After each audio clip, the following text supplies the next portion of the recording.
Alright, so today I'm going to be doing a review and breakdown of the Hellfire Mini, which was made by a British modder named Darren over at thevapepit.net. Now, the list for the Hellfire Mini and the Hellfire Mega, and the Hellfire Hybrid, but I'm not even going to get into the hybrid, it's currently closed and it has been for a few months, so your only chance of getting a Hellfire Mini are really the classifieds on any of the e-cig forums, but the retail price of these was, I believe, around $145. You do pay in pounds, but yeah. Now, while the retail price is $145, the resale on these is just insane. I mean, these are really, really sought after devices, and expect to find one for no less than $200 if they're selling them, or for a trade for another really sought after atomizer or mod. But so going to get into the basic breakdown of it now. So I'll start with top cap. It is a 1.2 millimeter Airhole. Does have a nice bevel to it. There we go. Pretty thin top cap, but I mean, the construction is unbelievable on everything. Every piece that fits together, absolutely seamless on there. Perfect, and so far, I think every drip tip I have that I've tried has fit perfectly on there. Yeah, that's pretty much it for the top cap. Now, onto the post assembly. This is what really impresses me most about the Hellfire Mini. Just first off, machining, everything is perfect. Can't knock a single point off for machining in any area of the entire device, but it really is outstanding in the post assembly. And the attention to detail paid in every single little minute detail of the construction is just so apparent. I mean, start with the positive post itself. Perfect little brass thumb screw on there. And the knurling does go both ways, so it just looks badass. Nice and comfortable use, just for locking down your R-wire without any tools. Has to be the easiest thumb screw in a post assembly I've seen yet. When you lock down your wire, you get a perfect, secure fit every time. So that's huge. And then the next part is the ground screws. If you can see, they do have that knurled fitting just below the screw head. So, and the ground screws are flathead screws. So you can see the knurled bottom fittings. Okay. So, was that necessary? No, the device would have functioned fine without them. Is it awesome and practical? Without a doubt. I mean, I've never seen that as a stock feature in any Genesis atomizer yet to date. But the idea is, I guess, when you have that brass washer underneath it, you're going to get a better connection straight from the ground connection of your R-wire. So everything is going to lock in and to complete the circuit in just a more efficient manner that way. And aesthetically, I know it's under the top cap and it's concealed, but it doesn't really matter. But even so, really nice touch. And the knurling there, again, precision work, just really perfect. And they're not washers necessarily. They don't move around at all. And I haven't really tried to unscrew them yet, but I have a feeling that they're press fit. But just a little detail there. So next thing, move on to the tank. Now, since the Hellfire Mini was initially released, many other atomizers after it have ripped off the way that the tank secures. the Hellfire was the first to do it, and I think that's pretty important to point out. So the way it all goes together is here's the top plate. See, there's an O-ring situated in there.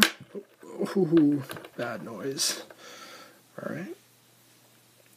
Tweezers right here. So you can see there is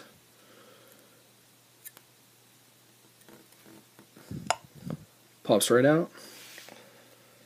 There's even a really slight bevel for the O-ring, just another tiny detail that it just is really clear that a lot of thought and design prep went into the creation of it before it went to the machining process, so that's pretty nice.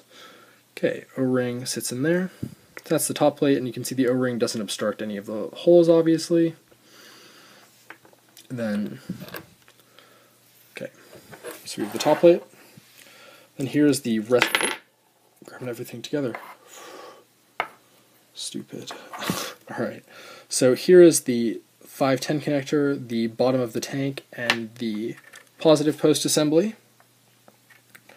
So as you can see, those threads right there, just above that O-ring, are what the top plate threads onto.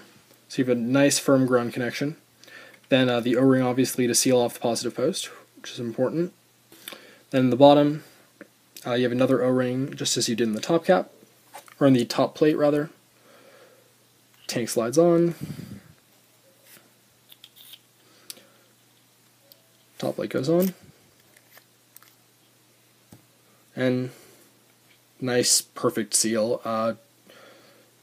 If you don't actually have one to test out, or you're not familiar with the system, it might give off the first impression that, those O-rings aren't going to seal off that tank well enough, it's going to leak. I have never had a single drop of juice or the tiniest bit of condensation leak out of this Hellfire tank or my other Hellfire Mini, and the design is perfect, and it just works great.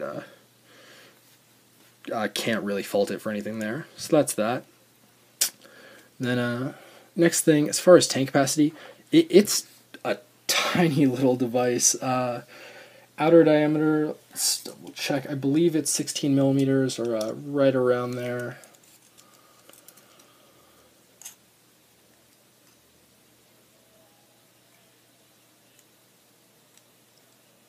.75. So it's going to fit perfectly on a.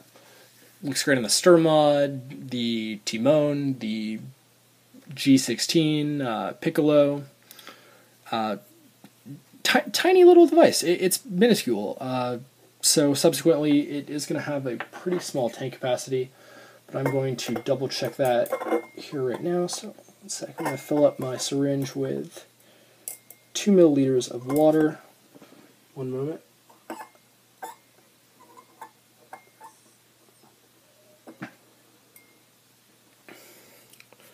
Okay, syringe, nice Pyrex syringe. 2 milliliters of water. Let's see, what point does it start to overflood?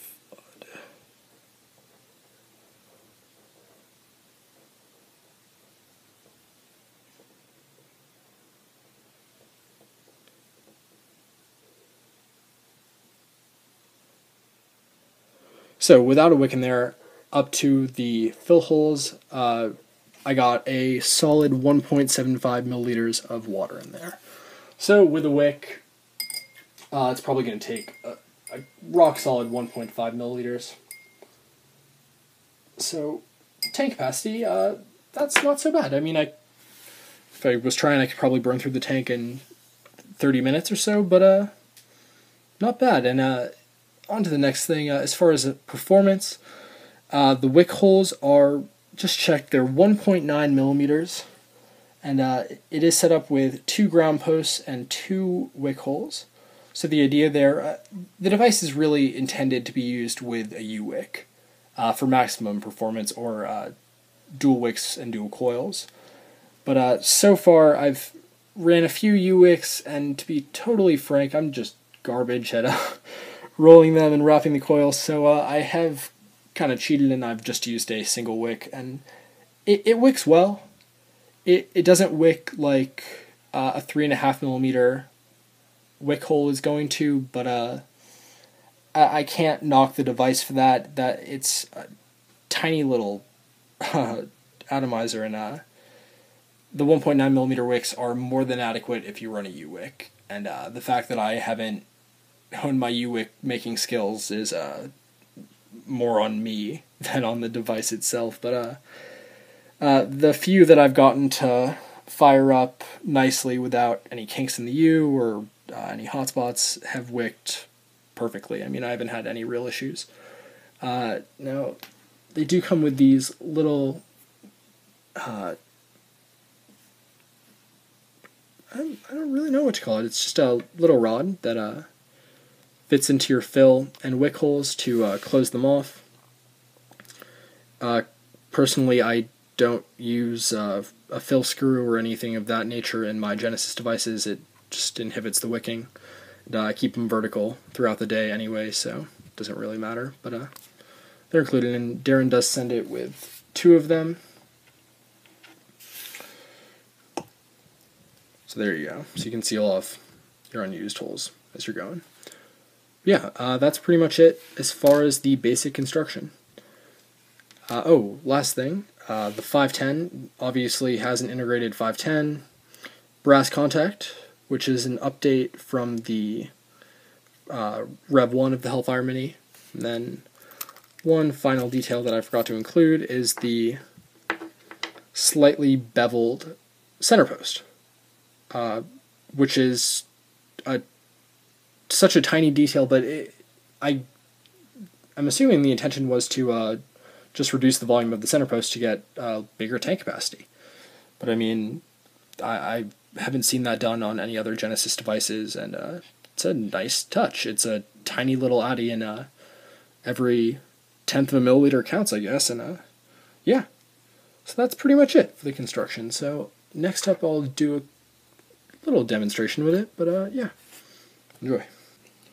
Alright, so real fast before I fill it up, here is my wrap that I've got going. It's a 3.2 of 30 gauge kanthal A1.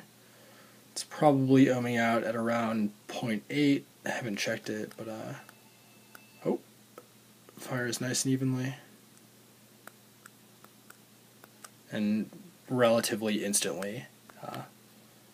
So, nice solid coil in there. Obviously no kinks in my wick. Let's fill her up. Oh.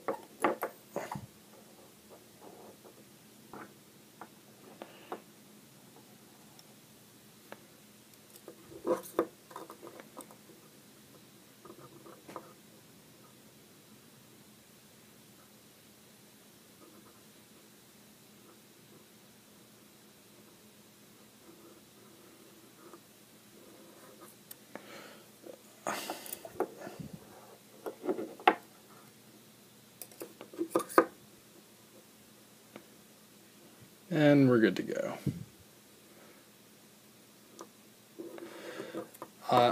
Pretty sure the tank capacity has increased between this and the original update. I think the original was 1.2, and this one definitely slightly larger. And subsequently, I know the top caps and tanks from the Rev 1 don't fit the updated version. I think this tank is a little bit larger, or a little longer. The wall thickness and diameter is the same, but yeah, it's a bit longer, and I know the top caps are also quite a bit longer. Not quite a bit, relatively speaking, but no more than half a centimeter longer or so. So as you can see, firing up pretty nicely. It's going to take a sec to break that in, but oh, there we go. Alright.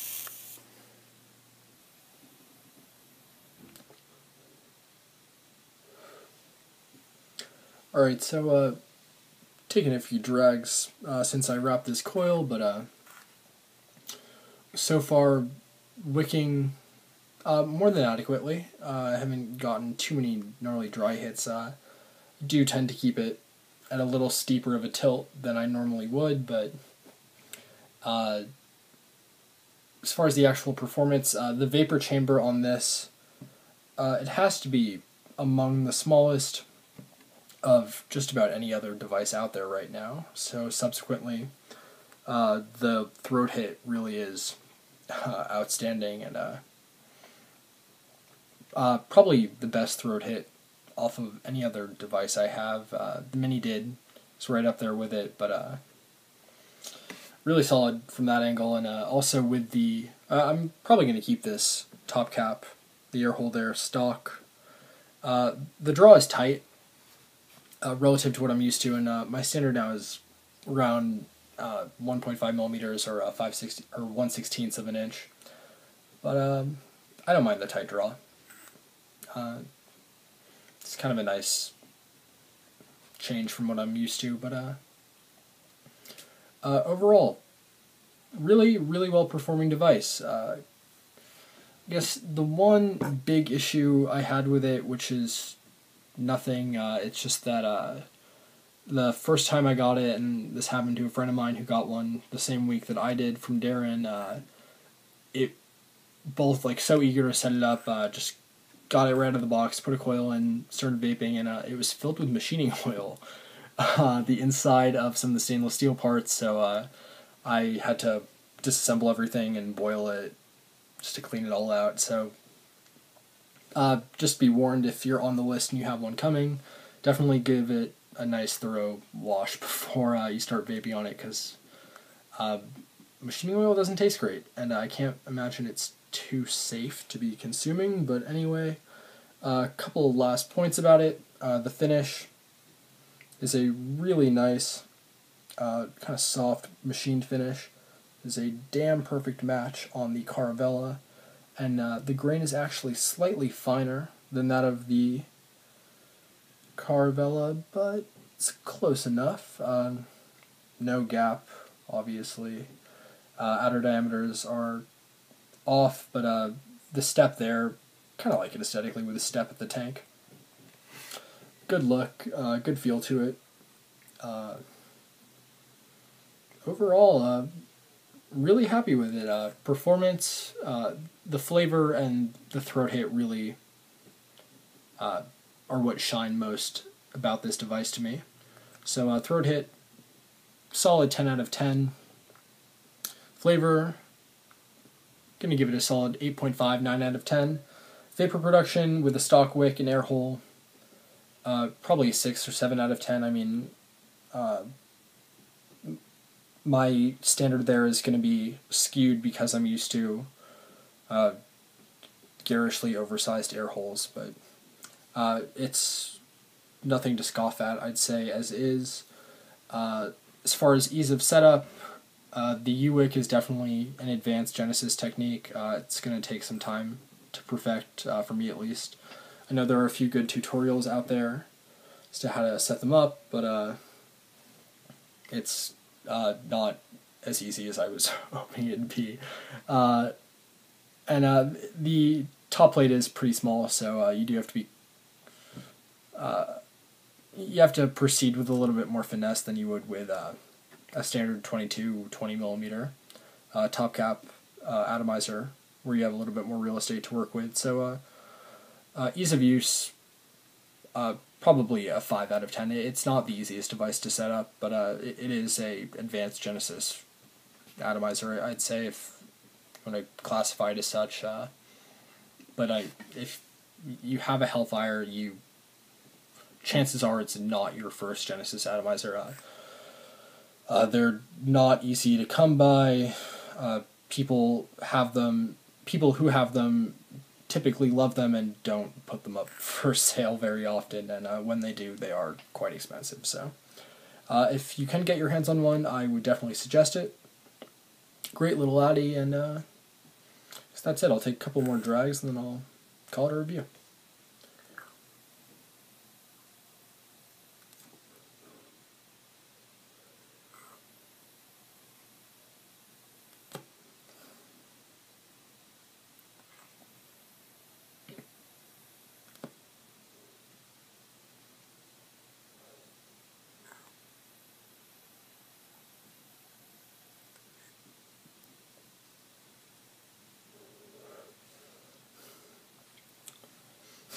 Alright, so that's pretty much it for the Hellfire Mini. Hope you enjoyed. Feel free to leave a like, comment, subscribe. That's all I got. Thank you.